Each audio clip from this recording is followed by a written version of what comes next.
cool and damp here in New York today. But we're gonna go look at some more subways. We're gonna go look at more of the IRT's Contract 1 sections of the subway. That's the original part of the subway. Today we're gonna head up into the Bronx and look at a segment up there. If you're just finding this channel, I pick out places in New York City to go explore, and I take you with me. Be sure to subscribe if you haven't already. For now, let's head up to the Bronx. Let's go.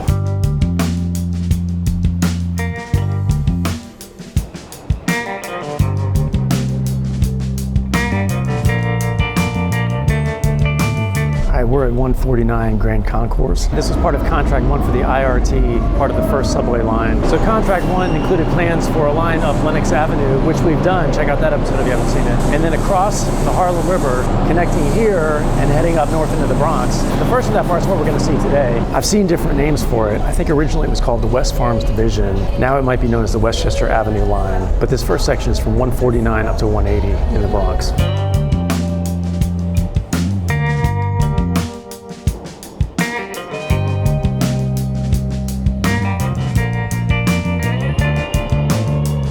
Part of this line that actually opened in 1904, and that's from Jackson Avenue up to 180. We'll get there in a bit. These first two stations opened after that. They weren't quite ready yet. So this station opened in July of 1905, originally as Mott Avenue, which is what it says under these new signs. Again, part of Contract 1, part of the connection to the East Side branch, which is now the Lenox Avenue line. The station is built at a deep level, contains those arch ceilings that we've seen in some other IRT stations.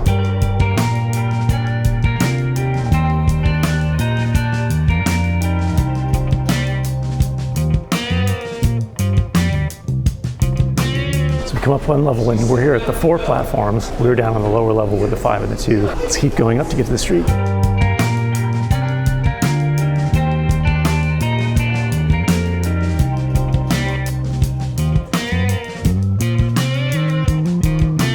We came upstairs because one of the remaining head houses on the system is up here. It's a registered National Historic Place, and I'm pretty sure that's it. Let's go across the street.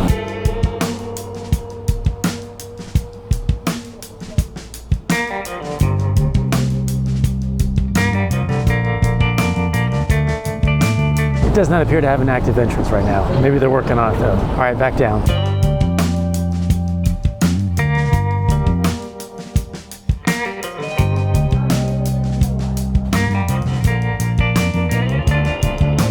I love all the mosaics in this station.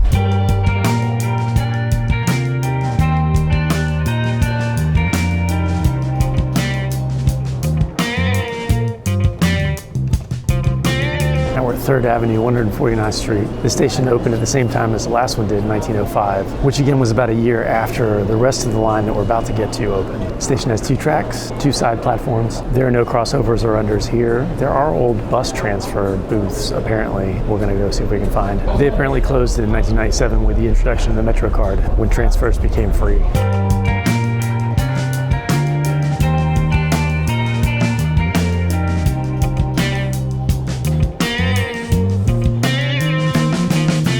Best I can figure is the bus transfer ticket booths must be right over there. I don't see anything else that looks like they could be.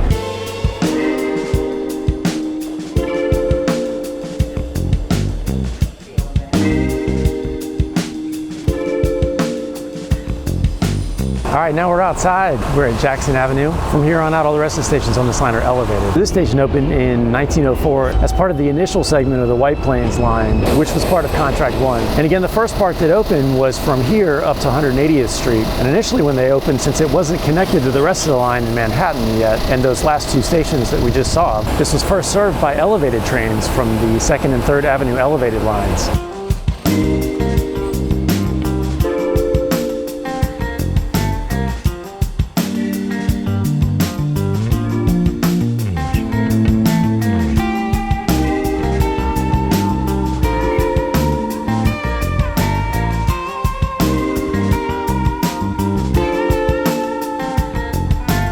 The station has 3 tracks, and to the west there are places where it used to break off, connect to the old elevated lines. Both platforms have an elevated Queen Anne style station house, and there are no crossovers or unders from side to side. This station was added to the National Register of Historic Places in 2004 because of its importance as being one of the first stations built as part of the IRT subway.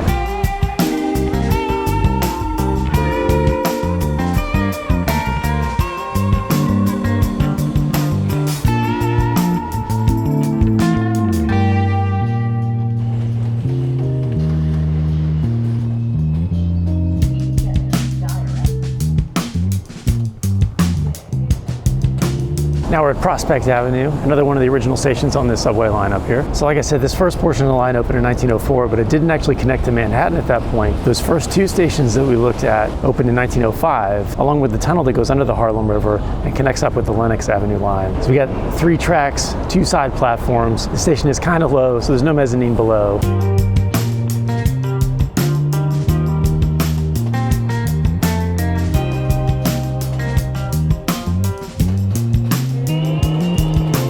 Station design seems pretty similar to the last one.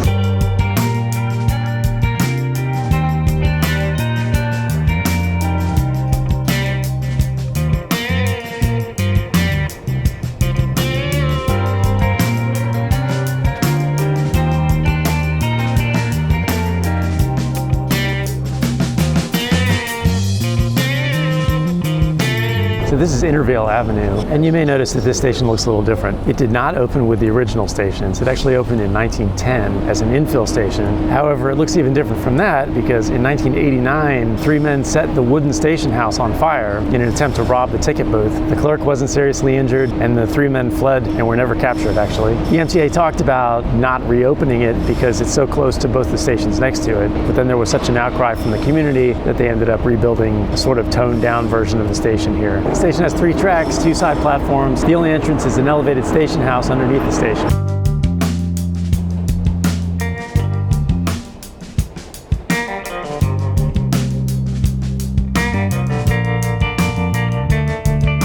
The station house was not much to look at, pretty modern and industrial.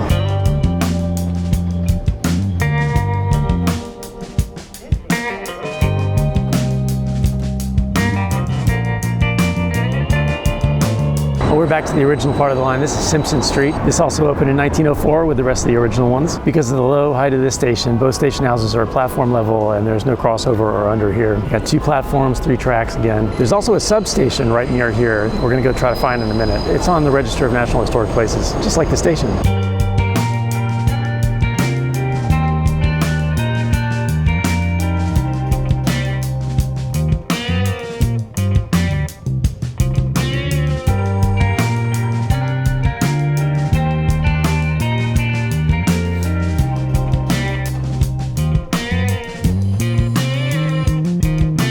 Something that I don't think I've said enough. It's incredible that this infrastructure is more than 100 years old and we're still using it every day. I'm pretty sure that's the substation right there. Let's go see it.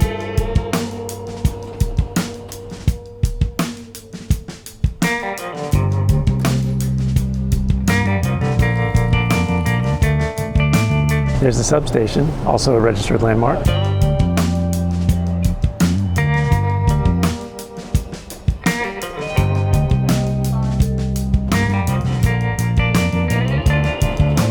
Now we're at Freeman Street. This also opened with that original section of this line in 1904. Once again, 3 tracks, 2 side platforms. Platforms on a curve though, but these stations are all kind of reminiscent of each other. You can tell they opened along this line at the same time.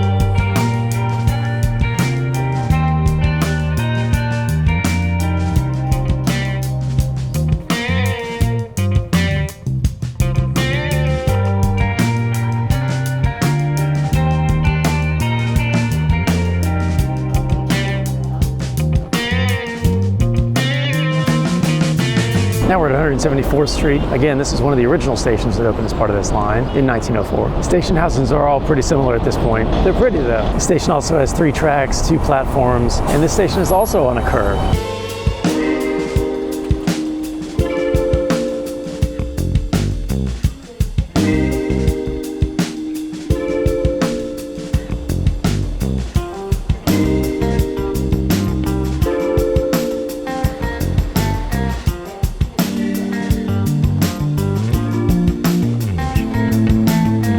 West Farm Square, East Tremont Avenue. Again, another one of the original stations in this part of the line, opened in 1904. This elevated station is situated on a curve again, actually at one of the highest elevations on the line. So this northbound platform is actually longer than the southbound platform, and it can actually fit 12 cars, even though the normal subway length is 10 cars. In the 50s, they built a mezzanine beneath the tracks, and that connects the station with an escalator that goes down to Boston Road near the Bronx Zoo, which is nearby here, I think in that direction. The station has 2 platforms, 3 tracks, and their station station houses below the platforms and the tracks. I'm not sure if this is part of the original structure or if this is left over from an elevated line connection, but it looks like they're doing some work to restore it, which is good.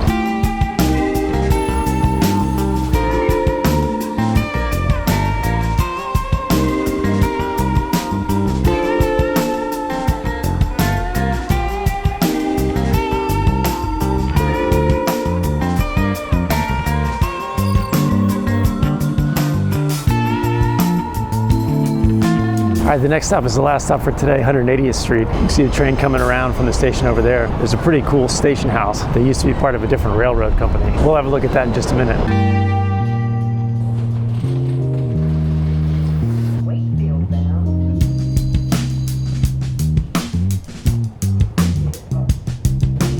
So now we're at the East 180th Street station. This is not the first 180th Street station. It was here originally as part of that original line. There was a 180th Street terminal, and that opened with the original line in 1904. That closed in 1952, though, was abandoned and eventually torn down. This station opened during the dual contracts in 1917, and it was part of the extension of the White Plains line. This all sits directly next to the New York, Westchester, and Boston Railroad, which you can see the abandoned tracks over there, and their station house is sticking up right over there. It's now been incorporated into this station, so that's one of the entrances to the subway. We'll go over and have a look at that in a minute. When the NYWB went bankrupt in 1937, part of that line was incorporated into the Dyer Avenue line, but then the NYWB platforms were abandoned after the Dyer Avenue line was tied into the White Plains line in 1957.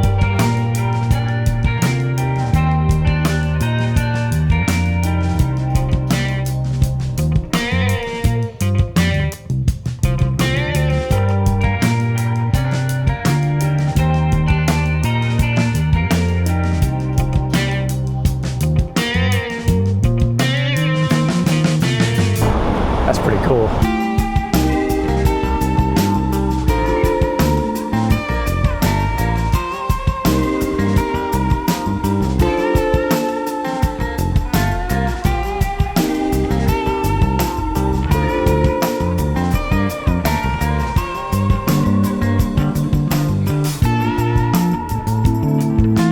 All right, well, that's it for this part of the line. From here, the line splits off into two different lines that go north, White Plains line and the Dyer Avenue line. We'll do each of those coming up in different episodes. For now, I'm gonna grab the 5 because that'll take me right home.